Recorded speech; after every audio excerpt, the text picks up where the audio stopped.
সবাইকে জানাই শুভ দীপাবলি, প্রীতি, শুভেচ্ছা ও অভিনন্দন। তো আবারও জানাই সবাইকে ওয়েলকাম আমার ব্লগার সায়ন্তিকা চ্যানেলে। আজকে এটা দীপাবলির আমার প্রথম পার্ট। তো প্রথম পার্টে আমি যেটা দেখিয়ে দিচ্ছি, আমাদের ওখানে আকাশ প্রদীপ পাওয়া যায় যেহেতু, আর এখানে আকাশ প্রদীপ খুঁজলেও পাওয়া যাবে না। সেই কারণে এখানে ঘরে ঘরে এই ল্যাম্প লাইট যেটা হয়, এটা টেবিল ল্যাম্প টাইপ কিছু একটা বলে। তো এটাই ঝোলানো হয় সবার ব্যালকনিতে, সবার বাড়ির পাশে এরকম ঝোলানো হয় সমস্ত হিন্দু বাড়িতে।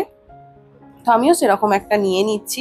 এর ভিতরে কিন্তু প্রদীপ দেয় না, এর ভিতরে একটা ছোট্ট টুনি ল্যাম্প বা কিছু ল্যাম্প দিয়ে দেওয়া হয়। তো প্রথমে আমি একটা কিনে নিয়েছি, তারপরে চলে এসেছি একটা বাজির দোকানে, তো কিছু বাজি কিনে নিলাম। এরপরে বাড়িতে এসে ভাবলাম ঝটপট একটা আলপনা দিয়ে দিই। তো এখানে আলপনাটা দেওয়ার জন্য আমি তো খড়িমাটি পাইনি, আর খড়িমাটি বাড়ি থেকেও নিয়ে আসতে ভুলে গিয়েছিলাম যেহেতু, সেই জন্য এখানে রঙ্গোলি খুব প্রচলন আছে। এখানে রঙ্গোলি নামে এখানে অনেক বালি টাইপের দেওয়া হয়, কালারফুল। আবির প্রথমে ভেবেছিলাম, কিন্তু এটা আবির নয়, এটা রঙ্গোলি বলা হয়। তো এইটা দিয়েই আমি আলপনাটা দিয়ে দিলাম। প্রথমে আমি ক্লোজ করে দেখাচ্ছি ভিডিওটা। আমার রঙ্গোলিটা কেমন হয়েছে একটু জানাবেন। আর রঙ্গোলি আমি দিতে জানি না, যদি ভুল করে কিছু বলে থাকি বা ভুল কিছু করে ফেলি তাহলে একটু ক্ষমা করে দেবেন। তো আমি লক্ষ্মীর পাও এঁকেছিলাম, এখানে বাঁদিকে দেখতে পাচ্ছেন লক্ষ্মীর পা, এটা আমাদের গেট, মেন গেট যেটা, সেটা। আর কিছু শুভ লাভ লেখা ছিল আমার কাছে। এটা দীপাবলির জন্যই কিনেছিলাম আগের বছরে, আর আগের বছর আমি এটা লাগাতে ভুলে গিয়েছিলাম যেহেতু এবছরে লাগিয়ে দিয়েছি। তো আমি, আপনারা দেখতে পেয়েছেন যে আমি রঙ্গোলি দিয়েছিলাম, ওর ওপরে প্রদীপ কেন দিইনি, অনেকের প্রশ্ন থাকতে পারে যে আমি ওর উপরে কেন প্রদীপ দিইনি। তো হঠাৎ করে জানেন, বিকেল বেলার দিকে একটু বৃষ্টি হয়ে গিয়েছিল, আর বৃষ্টিতে আমার ব্যালকনির সমস্ত রঙ্গোলি সব ধুয়ে দিয়েছিল। তো ভাবলাম কি করা যাবে, আর সেটা ধুয়ে মুছে পরিষ্কার করতে করতে আমার অনেকটা টাইম চলে গেছে। তারপরে ভাবলাম একটু গাঁদা ফুল ছিল যেহেতু, গাঁদা ফুলটা দিয়েই আমি একটা ছোট মতো রঙ্গোলি বানিয়েছিলাম। তারপরে আমি রাতের বেলায় আমি লাইটিংটা দেখিয়ে দিচ্ছি। খুব কম লাইটিং করেছি, আর যেহেতু কিছুদিন আগেই এসেছি আমি, আর দুদিন হয়েছে মাত্র আমি কারওয়ারে এখানে এসেছি প্রথমবার যেহেতু, আর তেমন কিছু ঘরে ছিলও না। তো কি করব, তাড়াহুড়োর মধ্যে এত কিছু কি করে করব বলুন। যদি কিছু ভুল হয়ে থাকে তাহলে একটু ক্ষমা করে দেবেন। আমি নতুন কন্টেন্ট ক্রিয়েটার, আশা করছি আপনাদের এই ভিডিওটি ভালো লাগবে। একটু লাইক সাবস্ক্রাইব করে দেবেন।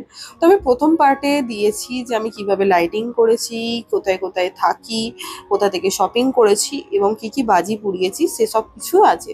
এরপর সেকেন্ড পার্টে আসবে, আমি সেকেন্ড ডে দিওয়ালি যেটা হয় সেটা কিভাবে আমি কাটালাম সেটা দেব নেক্সট পার্টে। তো এটা আমি আজকে দিয়ে দিচ্ছি। তো কিছু কিছু গাছও কিনে নিয়েছিলাম। আর সামনেই যে ধনতেরাস গেছে, ধনতেরাসেরও একটি ব্লগ দিয়েছি, আপনারা দেখবেন পারলে। তো এখানে আমি বাঁদিকে তুলসী গাছ বসিয়ে নিয়েছিলাম। তো কিছু লাইটিংও করে নিয়েছি। আমাদের এখানে ফ্ল্যাটের দুটো ব্যালকনি, প্রথমে যেটা টেবিল ল্যাম্প ঝুলিয়ে রেখে দিয়েছি সেটাও দেখতে পাবেন, সেটা আমার বাড়ির, আমার ঘরের পাশের ব্যালকনি। আর এটাও একটা ঘর আছে, এখানে আমি ঠাকুর ঘর বানিয়েছি। তো এটার পাশে একটা ব্যালকনি আছে। তো এখানে আমি সমস্ত গাছপালা যা যা ছিল সবকিছু বসিয়ে রেখে দিয়েছি। আর এই প্ল্যান্টটা আমি দিওয়ালির দিনেই কিনেছি, এটার নামটা আমার ঠিক মনে পড়ছে না, আপনারা কমেন্টে জানাবেন যারা যারা দেখছেন এই গাছটির নাম কি। তো খুবই সুন্দর ফ্লাওয়ার হয়ে আছে একটা, আমার খুবই ভালো লেগেছে যেহেতু, সেই কারণে আমি এটা কিনে নিয়েছি। বাট এটা ইনডোর প্ল্যান্ট, দোকান থেকে দাদাটা বলে দিল এটা ইনডোর প্ল্যান্ট, এটা ভিতরে কম ধূপ ছাওয়ায় বসাতে হয়। তো প্রথমেই আমি প্রদীপটা নিয়ে নিয়েছি, এবার প্রদীপটা আমি আমার মেন গেটে বসাবো। আগেই দেখেছেন আমি কোথায় বসিয়েছি। তো এটা আমি এখনো গুছোনো হয়নি, পুরো ফ্ল্যাটটা গুছিয়ে একটা ফ্ল্যাটের ভিডিও দেব, যে আমার রুম ট্যুর দেব, অনেকেই বলেছেন রুম ট্যুর দিতে, সেটা খুব তাড়াতাড়ি আসবে। দেখতেই পাচ্ছেন এখন দিওয়ালি চলছে, তো দিওয়ালির কিছু ভ্লগ আপলোড করছি, একদম টাইম পাচ্ছি না এডিট করার। তো এখানে পাশে একটা ধুনো ধূপ জ্বালিয়ে দিয়ে দিয়েছিলাম আমি। তো পাশের ফ্ল্যাটে একটা দিদিও দেখছি রঙ্গোলি দিয়েছে, খুব সুন্দর, উনি অন্ধ্রপ্রদেশে থাকেন। তো এখানে যত কটা ফ্ল্যাট আছে বেশিরভাগটাই লোকজন নেই, বেশিরভাগটাই সবাই ছুটি গেছে দিওয়ালি যেহেতু। বিয়ের পর থেকে, আমি আপনাদের সাথে শেয়ার করছি, বিয়ের পর থেকে আমি একবারও দীপাবলি আমার বাড়িতে কাটাইনি। 3 বছর আমার বিয়ে হয়েছে, প্রত্যেক বছরে আমি গোয়াতেই কাটিয়েছিলাম। এই বছর আমার প্রথমবার কারোয়ারে কাটাচ্ছি। এই ফ্ল্যাটে আমি থাকি। তো আরো যারা যারা আছেন সব নিচে চলে এসেছেন। যারা যারা এই দীপাবলিতে বাড়িতে যাননি, যারা ছুটি পাননি, তারা তারা সবাই এখানে দীপাবলি কাটাচ্ছেন। তো এখানে আমি কিছু ফুলঝুরি নিয়েছিলাম, তুবড়ি নিয়েছিলাম, এখানে যা যা পেয়েছি। আর ভীষণ পরিমাণে বৃষ্টি হচ্ছিল, সেই কারণে আরো বেশি কিছু নিতে পারিনি। হঠাৎ করে বৃষ্টিটা চলে এসেছিল। তো ভাবলাম নেক্সট পার্টে আরো একটু বাজি কিনে এনে আরো ভিডিও দেব, সবকিছু বাজি পোড়ানটা দেখাবো নেক্সট পার্টে।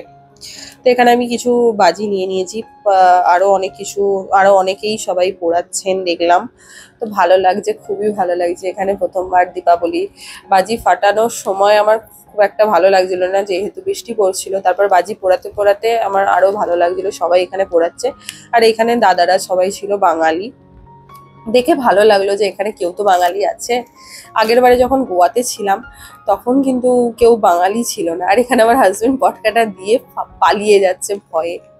আমার এটা দেখে খুবই হাসি পেলো যে তারপরে এখানে সবাই আরো অনেকেই ব্লগ বানাচ্ছিল, ভিডিও করছিল। হয়তো আমার মতো আরো অনেকেই আছে কন্টেন্ট ক্রিয়েটর যারা। আমাদের কলকাতাতে তো অনেক আতশবাজি যেগুলো সেগুলো ব্যান আছে, তো এখানে ব্যান নেই সেটা। এখানে দেখে ভালো লাগলো। এখানে অনেক বড় বড় বম ছিল, পুলিশও ছিল কিন্তু পুলিশে কিছু বলছিল না। এখানে এখানে কটা নিয়ে আসছে। আর এটা আমার ছোট লাইটার, এটা ইলেকট্রিক লাইটার। এটা আমি মেলা থেকে কিনেছিলাম। তো এটা দিয়েই ও ফাটাচ্ছে। এখানে এটা দিয়ে ধূপের দরকার পড়বে না, বোমটা দারুণ ফাটানো যাচ্ছে। এটা খুব সুন্দর আওয়াজ হচ্ছে, জোরে আওয়াজ হচ্ছে, কিন্তু একটু সাবধানে করতে হচ্ছে।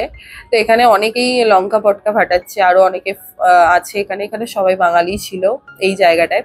তো এখানে আমার হাজবেন্ডকে হেল্প করছে পটকা ফাটানোর জন্য, ভীষণ হাওয়া চলছিল যেহেতু, সেই কারণে। তো আমার তো ভীষণ ভয় লাগে এইসব আতশবাজিতে। তো আমি সেই জন্য দূরে পালিয়ে যাচ্ছিলাম ক্যামেরাটা রেখে।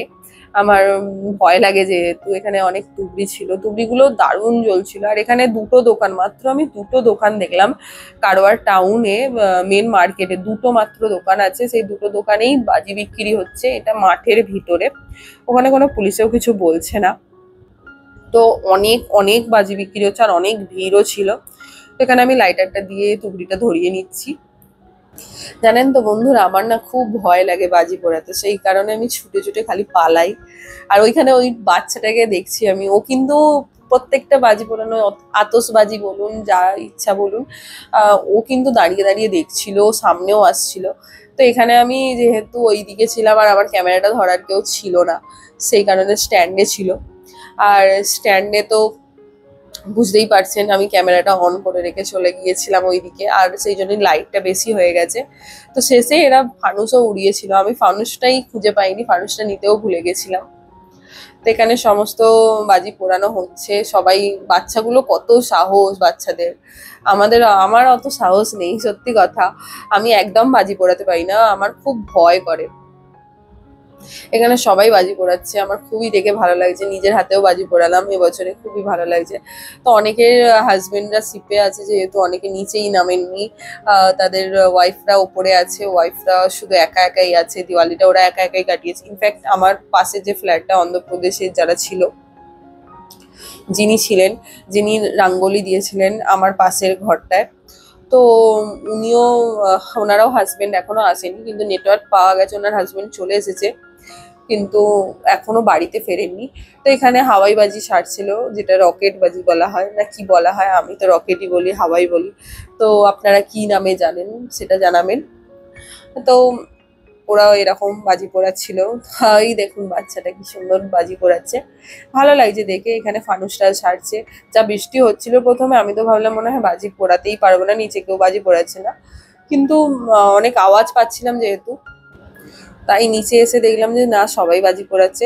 প্রথমেই বাতিটা আমি জ্বালিয়েছিলাম, নিভে গিয়েছিল। আর একটু ফুলঝুরিটা পুড়িয়ে নিচ্ছিলাম। সব ফুলঝুরিগুলো খুব তাড়াতাড়ি শেষ হয়ে যাচ্ছিল, এই ফুলঝুরিগুলো।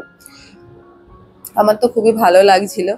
আপনাদের কেমন লাগছে আমার এই ব্লগটি অবশ্যই কমেন্টে জানাবেন। তো বুঝতেই পারছেন আমি একটু নতুন কন্টেন্ট ক্রিয়েটার, আমি তেমন ভিডিও বানাতে পারি না। তো প্রথমে সবকিছু দেখিয়ে দিলাম, এবং দীপাবলিতে আমি কি কি খাওয়া দাওয়া করেছি, আমি বাড়িতে কি কি বানিয়েছিলাম সেটাও শেয়ার করছি। এখানে নিরামিষ আলু কষা রয়েছে এবং লুচি রয়েছে, ময়দার ফুলকো ফুলকো লুচি বানিয়েছিলাম। লুচিটা কিন্তু আমার হাজবেন্ড বেলে দিয়েছে। আর এখানেই আমার প্রথম পার্টটি শেষ করছি, আবার নেক্সট পার্ট খুব তাড়াতাড়ি চলে আসছে। সবাই একটু চ্যানেলটা সাবস্ক্রাইব করে রাখবেন। টাটা।